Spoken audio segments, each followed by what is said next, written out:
Hi friends, welcome to Shruti sister vlogs. ఈరోజు వీడియోలో అయితే ఈవినింగ్ స్నాక్స్ ఇడ్లీ పిండితో బోండాలు ఏ విధంగా వేసుకోవాలో చూద్దాం. ఎప్పుడైనా మనం మార్నింగ్ టైంలో టిఫిన్ ఇడ్లీ చేసుకున్నప్పుడు సాయంత్రానికి కొద్దిగా పిండి అనేది మిగిలిపోతుంది కదా. అలా మిగిలినప్పుడు మళ్ళీ ఇడ్లీనే చేయకుండా ఈ విధంగా బోండాలు చేస్తే పిల్లలు కూడా ఇష్టంగా తింటారు.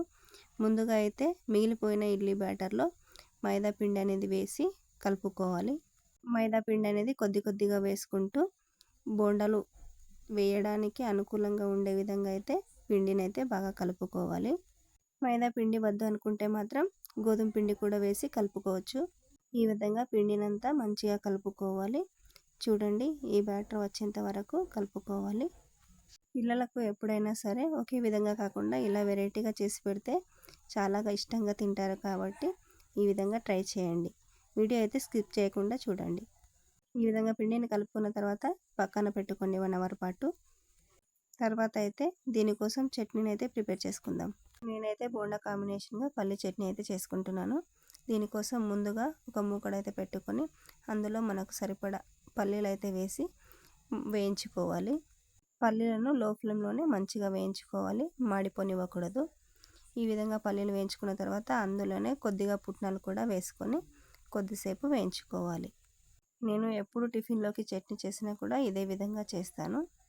ఈ విధంగా మంచిగా వేయించుకున్న తర్వాత వీటన్నింటివి పక్కకు తీసి పెట్టుకోవాలి.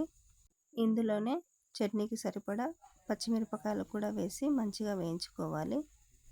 మిరపకాయలు వేయించుకోవడానికి ముందుగా అయితే కొద్దిగా ఆయిల్ వేసుకోవాలి. ఆయిల్ వేడెక్కిన తర్వాత మిర్చి అనేది ఇలా విరిచి వేసుకోవాలి. డైరెక్ట్గా వేసుకున్నామంటే మిర్చి అనేది ఇట్లా చిటపటలాడుతూ పైన చిట్లే ప్రమాదం ఉంటుంది కాబట్టి ఈ విధంగా విరిచి సన్న మంట పైన మంచిగా వేయించుకోవాలి.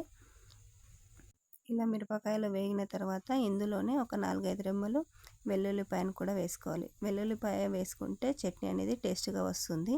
మనం ఎప్పుడైనా సరే సాంబార్ అయినా సరే, పప్పు అయినా సరే, కూరగాయలైనా సరే చేసుకున్నప్పుడు వెల్లుల్లి అనేది కొద్దిగా కచ్చపచ్చగా దంచి తాలింపులో వేసుకుంటే చాలా టేస్టీగా వస్తుంది.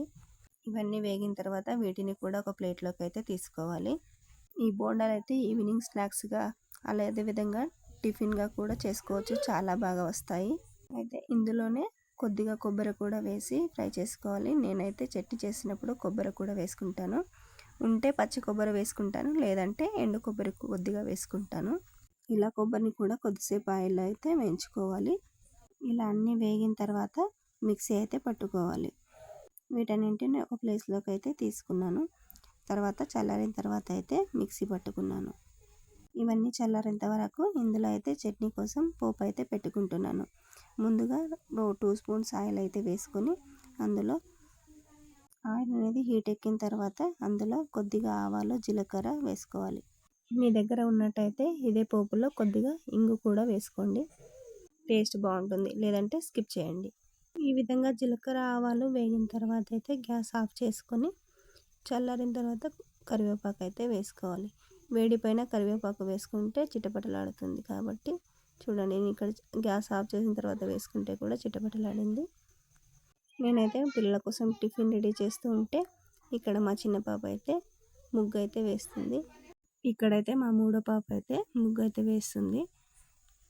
మా పాప అయితే వాళ్ళ అక్కని చూసి అయితే నేర్చుకుంది ముగ్గు వేయడం.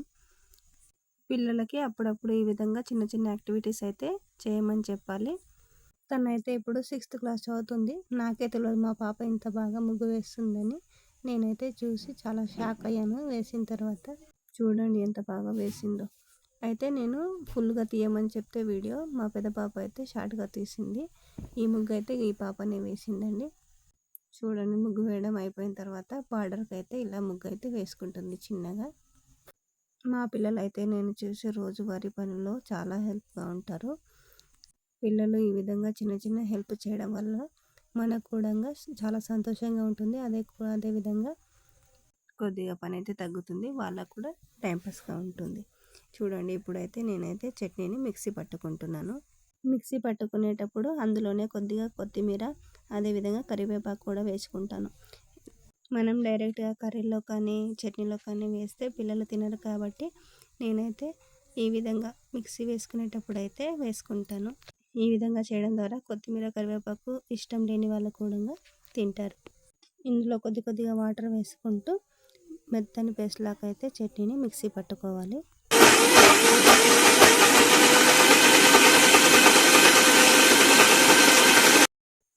తర్వాత దీన్నంతా ఒక పాత్రలోకి అయితే తీసుకోవాలి. మొత్తం ఈ విధంగా ఒక పాత్రలోకి తీసుకున్న తర్వాత అందులో మనం ముందుగానే చేసి పెట్టుకున్న పోపుననేది ఇందులో వేసి మంచిగా కలుపుకోవాలి. కరివేపాకు, కొత్తిమీర అనేది మిక్సీ పట్టేటప్పుడు వేసుకోవడం వలన టేస్ట్ కూడా చాలా బాగా వస్తుంది చట్నీ అనేది. నేనైతే ఎప్పుడు చట్నీ చేసినా కూడా కొద్దిగా లూజ్గానే చేసుకుంటాను. గట్టిగా ఉంటే మా పిల్లలు ఇష్టపడరు. అందుకోసమని ఈ విధంగా అయితే చేసుకుంటాను. ఇప్పుడు బోండాలు వేసుకోవడానికి గ్యాస్ అయితే ఆన్ చేసుకొని దానిపై బాండీ అయితే పెట్టుకోవాలి. అందులో డీప్ ఫ్రైకి సరిపడా ఆయిల్ అయితే వేసుకొని హీట్ చేసుకోవాలి. ఈ విధంగా ఆయిల్ అనేది హీట్ ఎక్కిందా లేదా అని తెలుసుకోవడానికి ముందుగా కొద్దిగా పిండిని అయితే వేసి చూసుకోవాలి. వేసిన వెంటనే పైనకి తేలితే ఆయిల్ అనేది హీట్ ఎక్కినట్టు. ఆయిల్ హీట్ అయిన తర్వాత ఈ విధంగా కొద్దిగా పిండిని తీసుకొని బోండాలు వేసుకునే విధంగా వేసుకోవాలి. ఇదే పిండిలో కొద్దిగా పచ్చిమిర్చి, కరివేపాకు, కొత్తిమీర కట్ చేసి కూడా వేసుకోవచ్చు. నేనైతే వేసుకోలేదండి, డైరెక్ట్గానే వేస్తున్నాను. ఎప్పుడు ఒకే టిఫిన్ చేయడం ద్వారా పిల్లలకు కూడా బోరు కొట్టినట్టు ఉంటుంది కాబట్టి ఒకే బ్యాటర్తో ఈ విధంగా 2-3 టిఫిన్స్ వచ్చే విధంగా చేసుకుంటే పిల్లలు కూడా ఇష్టంగా తింటారు. మనకు కూడా టిఫిన్ ఏం చేయాలనే టెన్షన్ అయితే తగ్గిపోతుంది. చూడండి, పిండి బాండీలో వేసిన వెంటనే ఎంత బాగా పొంగుతూ ఉన్నాయి బోండాలు అనేది. అయితే ఇడ్లీ పిండి అనేది కొద్దిగా పులుపుగానే ఉంటుంది కాబట్టి మనం బోండాలు వేసినప్పుడు అందులో బేకింగ్ సోడా వేయకుండా కూడా ఈ విధంగా పొంగుతాయి. ఒకవేళ పొంగలేదు అనుకుంటే మాత్రం కొద్దిగా బేకింగ్ సోడా అయితే వేసుకోవాలి. అయితే పిండి కలుపుకునేటప్పుడే మనం రుచికి సరిపడా సాల్ట్ అయితే వేసుకోవాలి. వేసి మంచిగా కలుపుకొని బోండాలు వేసుకోవాలి. అదేవిధంగా మొత్తం అన్ని బోండాలు కూడా వేసుకొని ఇలా మంచిగా చెంచాతో ఇలా కలుపుకుంటూ వేయించుకోవాలి. లేదంటే ఒక సైడ్ కాలుతాయి, ఒక సైడ్ అయితే వైట్గానే ఉండిపోతాయి. బోండాలు వేసుకునేటప్పుడు జాగ్రత్తగా వేసుకోండి, చేతులు కాలుతాయి. నేనైతే ఈ విధంగా బోండాలు వేస్తూ ఉన్నాను. మా పిల్లలు అయితే లంచ్ బాక్స్ అయితే కట్టుకుంటున్నారు. అదేవిధంగా టిఫిన్ కూడా చేసేసారు వాళ్ళు. వీటిని చేయడానికి ఆయిల్ కూడా ఎక్కువ అవసరం ఉండదండి, కొద్దిగా ఆయిల్లోనే అయిపోతాయి.